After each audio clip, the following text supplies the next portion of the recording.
Mais um Obra Vlog aqui na Casa C&G e eu vou estar mostrando para vocês a instalação do contramarco aqui que a gente está instalando. O contramarco, ele antecede a instalação das esquadrias de alumínio. No caso das portas internas, por exemplo, as portas internas são de madeira, então a gente instala batente ou então manda vir uma porta com kit completo para instalar. Então é diferente do processo de instalar uma esquadria de alumínio. A esquadria de alumínio, que são as que a gente coloca na parte externa, por exemplo, a gente precisa instalar o que a gente chama de contramarco. Deixa eu estar mostrando o contramarco aqui para vocês.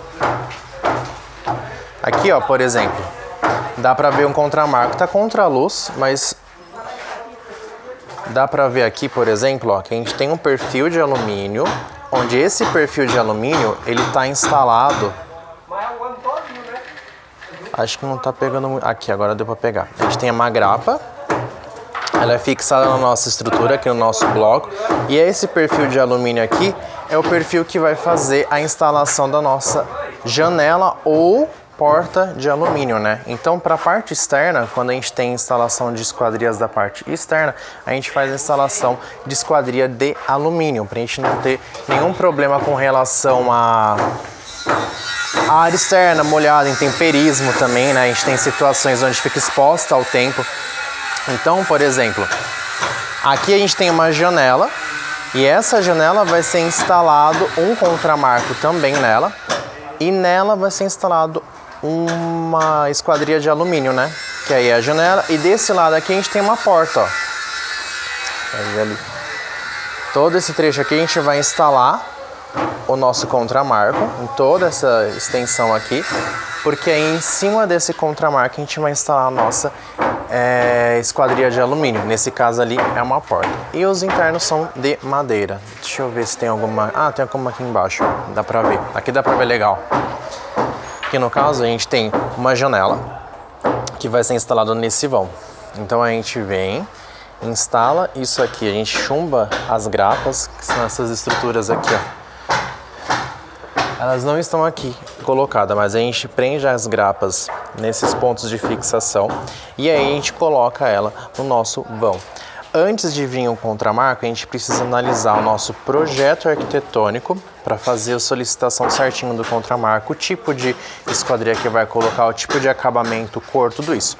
Mas o contramarco ele vem primeiro, ele não precisa de uma especificação tão precisa assim, porque contramarco, digamos, ele é padronizado. Então aqui no caso é uma porta, ó. A gente tem uma porta instalada, então aqui no caso de baixo, nessa situação ele é aberto. A gente tem as madeirinhas para manter sempre o nível. E aí na hora que a gente instala o contramarco precisa ficar no nível. Aqui tem outros contramarcos que vão ser instalados também ao longo de toda a obra. E aí ele é instalado desse jeito, ó. Deixa eu tirar o foco daqui. Aí. A gente consegue ver a fixação dele pelas grapinhas no nosso bloco, seja um bloco de cerâmica ou um bloco de concreto, e aí ele faz a instalação. Aqui, ó, vou até mostrar, dá pra ver. Dá pra ver bem a grapa aqui, ó. Você consegue ver que a grapa ela é colocada no nosso contramarco, e aí essa grapa aqui, ela é fixada no nosso bloco, na nossa estrutura. Bloco ou viga também. Essa grapa ela é colocada no nosso contramarco e aí vai ser instalado no nosso vão. Então é interessante que antes de fazer a solicitação, que a empresa responsável pela instalação das esquadrias e pela execução, né, pela fabricação das esquadrias, elas venham até a obra para fazer a medição. Às vezes um vão que está num projeto arquitetônico, por exemplo, tem alguma variação. Então você precisa se antecipar para que você não tenha dor de cabeça em relação a isso, para que não tenha nenhum tipo de problema em relação a isso. Porque na hora que vem o contramarco até é simples de trocar, é fácil, também não é tão caro, comparado a uma janela, comparado a uma porta inteira, porque para você fabricar a porta ou a janela, você precisa, a empresa que vai fazer a fabricação precisa entrar em contato com a fábrica que vai fornecer a matéria, o material, para eles fazerem a fabricação na empresa deles. Então eles vão pedir o perfil, a quantidade de perfil, em função das dimensões que foram passadas de projetos ou as dimensões que eles vieram medir aqui na obra. Então qualquer tipo de alteração que você fizer numa porta, Numa janela, você precisa estar avisando a equipe de esquadria que houve alguma alteração e também isso vem em contrato, gente. Vem em contrato, o cliente vai analisar o contrato, vai verificar o valor, isso tudo já tá ali certinho para na hora que fazer a solicitação, o correto é só instalar o contramarco, instalou o contramarco, tá no nível, vem instalar a janela ou a porta. Porque se tiver algum tipo de modificação, se for para mais a modificação, vai faltar material. E aí a gente tem problema por quê? Pode ser que o perfil, pode ser que o contramarco não, perdão, pode ser que a porta ou a janela, para você fazer o perfil, o montante, o vidro, essas coisas, você precisa solicitar mais material e às vezes você tem problema se a cor for muito específica, porque eles fabricam tudo de uma vez, então fica atento em relação a isso para você não ter esse tipo de dor de cabeça. Ali está indo instalar o contramarco, ó, deixando nos locais corretos e sempre tomar cuidado com relação a essas questões. Então aqui no andar de cima, que a gente já está tudo quase que finalizado com essa parte, a ponto de colocar o contramarco, a gente já está colocando. Deixa eu mostrar aqui como está o nível da fachada, né? Aqui embaixo, por exemplo, a gente está fazendo o poço do elevador. Aqui nosso poço do elevador.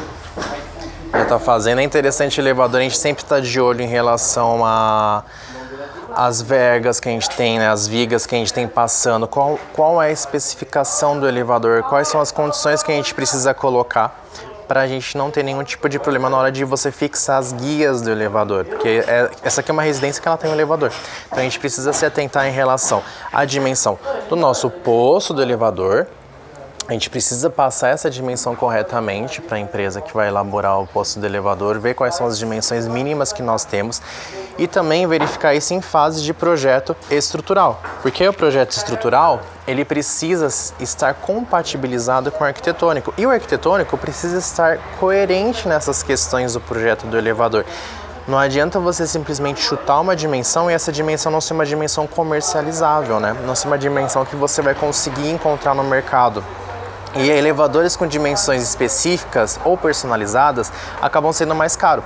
Então vamos se atentar em relação a isso para você não ter dor de cabeça com elevadores em obra. Então uma questão é a gente lá na fase de fazer o projeto estrutural, a gente tem essa questão em relação ao poço do elevador, que ali influencia na fundação, influencia no bloco, na viga baldrame. E depois a gente tem os nossos pilares, né?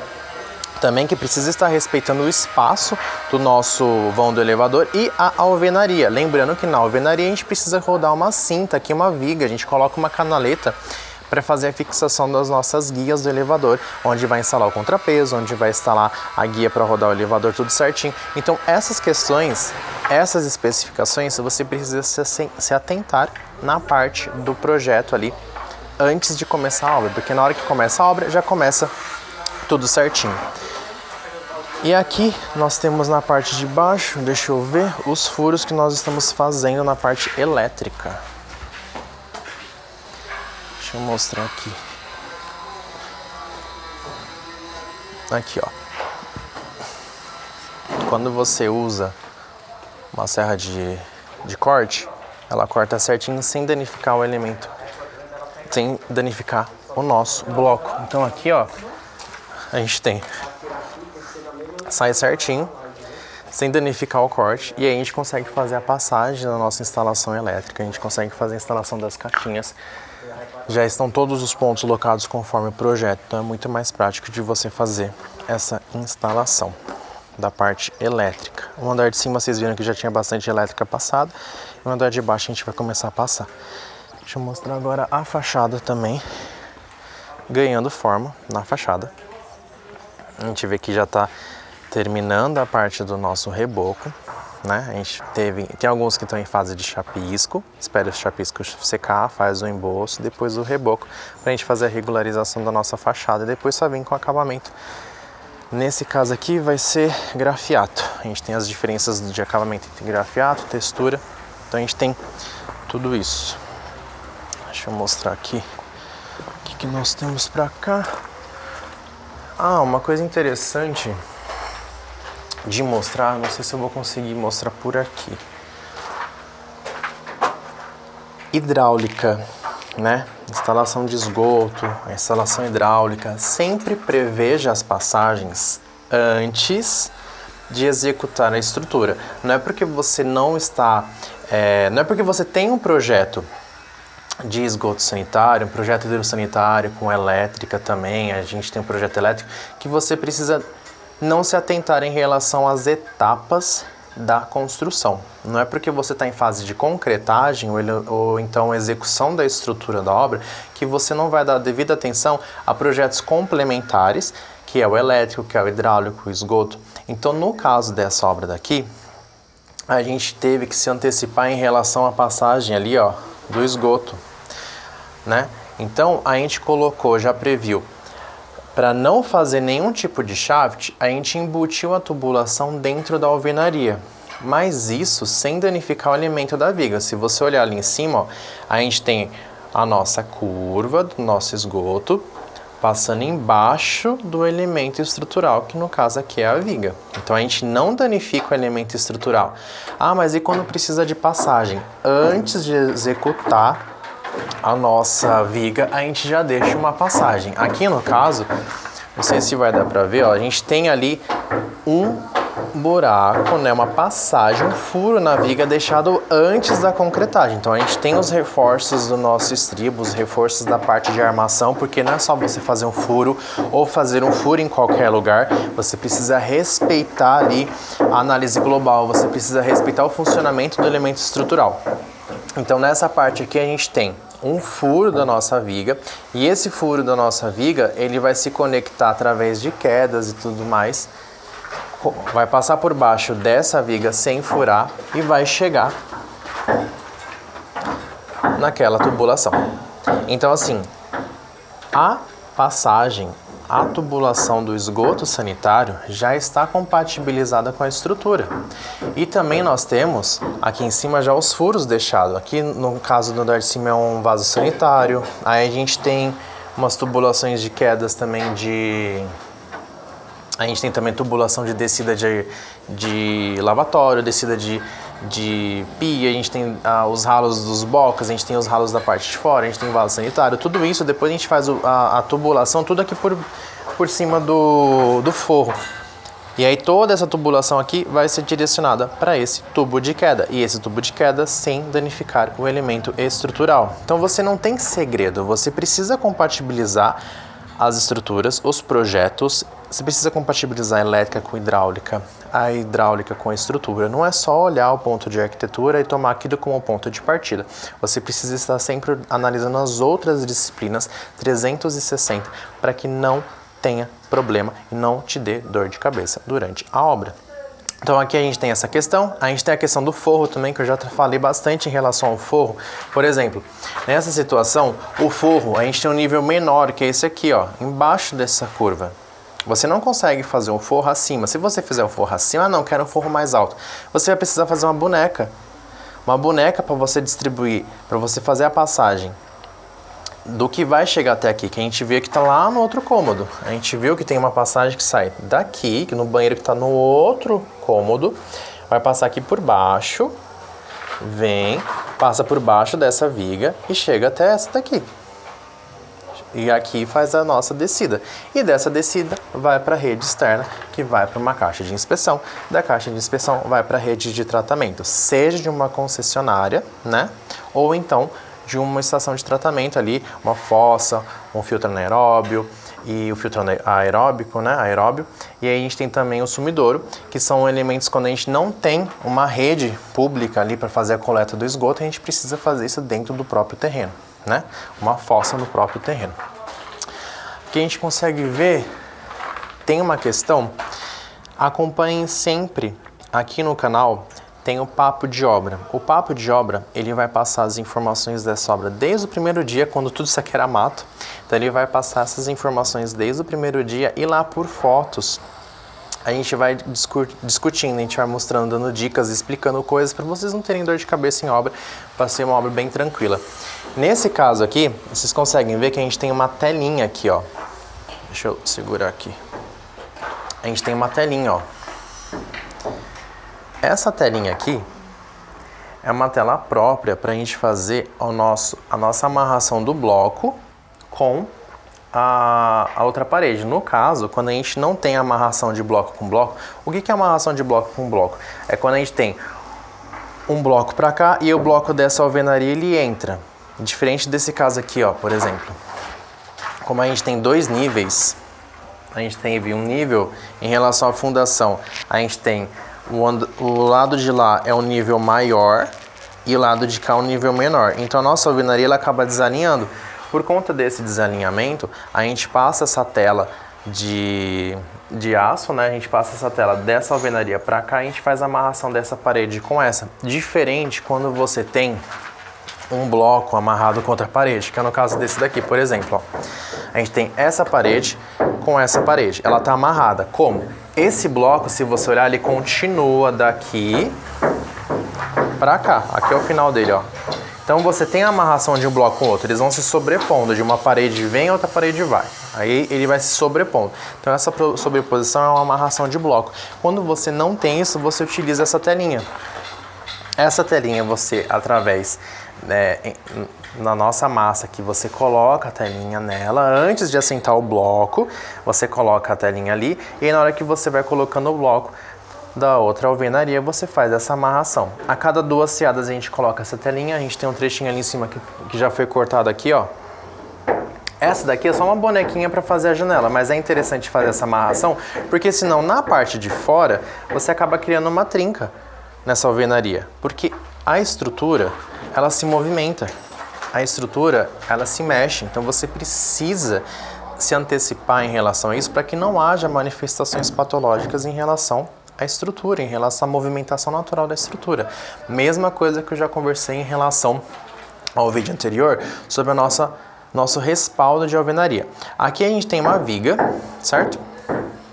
Quando a gente tem viga, deixa eu mostrar lá pro lado de fora, que dá pra ver melhor. No caso aqui, ó. Quando a gente tem um elemento estrutural, no caso aqui é uma viga, e a gente tem um elemento que é a nossa alvenaria de vedação, não tem função estrutural, apenas para vedar, fazer o fechamento da obra. Esse trecho aqui em cima, você não pode fechar com bloco até em cima, encostando até em cima. Por quê? O elemento estrutural, ele tem um coeficiente de dilatação diferente, ele vai se distorcer também, ele vai ter as distorções naturais, ele vai ter a movimentação dele, e a alvenaria, o bloco de concreto, tem um outro coeficiente de dilatação quando exposto ao sol, e tem a absorção de umidade, tem tudo isso, então eles vão se movimentar de forma diferente. A união desses dois elementos é um ponto muito frágil, é onde vai ocorrer trincas, onde vai ocorrer as dilatações, a movimentação mais crítica na união dos dois elementos. Então a gente faz um encunhamento da alvenaria, você faz um elemento aqui mais fraco, uma argamassa mais fraca, ou então você coloca espuma de expansiva, né, para você fazer essa amarração aqui, para você fazer essa vedação, e aí essa espuma vai absorver essa dilatação para não aparecer na fachada. E ainda por cima, na questão de você fazer o reboco, você precisa se atentar a colocar também uma telinha. Por exemplo, ali, ó, a gente tem, deixa eu mostrar ali, uma fita amarela. Essa fita amarela aqui, na verdade, é uma fita para a gente colocar na fachada, para que a movimentação e a trinca que acontece em relação a essa estrutura aqui, ao encontro das duas estruturas, não apareça na fachada, na argamassa da fachada. Então a gente coloca ali uma tela de fibra de vidro, pode ser uma tela metálica, alguma tela que tem essa função, ela acaba sendo mais resistente, segura e absorve essa movimentação para que não passe para a fachada, para que não passe para a argamassa da fachada e isso apareça como uma manifestação patológica, porque depois para você tratar isso é muita dor de cabeça na obra. E aqui no canal eu ensino a fazer obras e projetos sem dor de cabeça.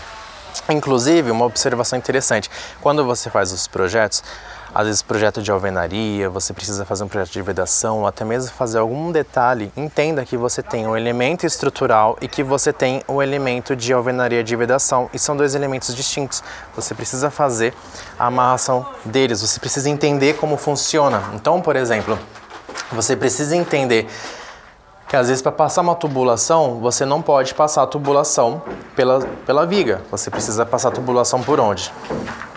Abaixo dela, na alvenaria de vedação, quando for uma estrutura convencional, viga e pilar com laje, né?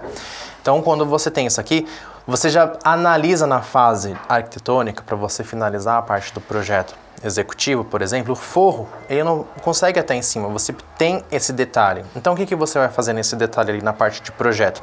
Você vai fazer uma sanca, você vai fazer um forro rebaixado, você já prevê esse forro rebaixado em função disso daqui, você já começa a antecipar esse espaço para você não ter dor de cabeça, tanto na revisão, para você ter revisão de projeto, quanto para a execução da obra. Então você evita ter esse tipo de problema. Você entendendo como que executa, você consegue projetar melhor.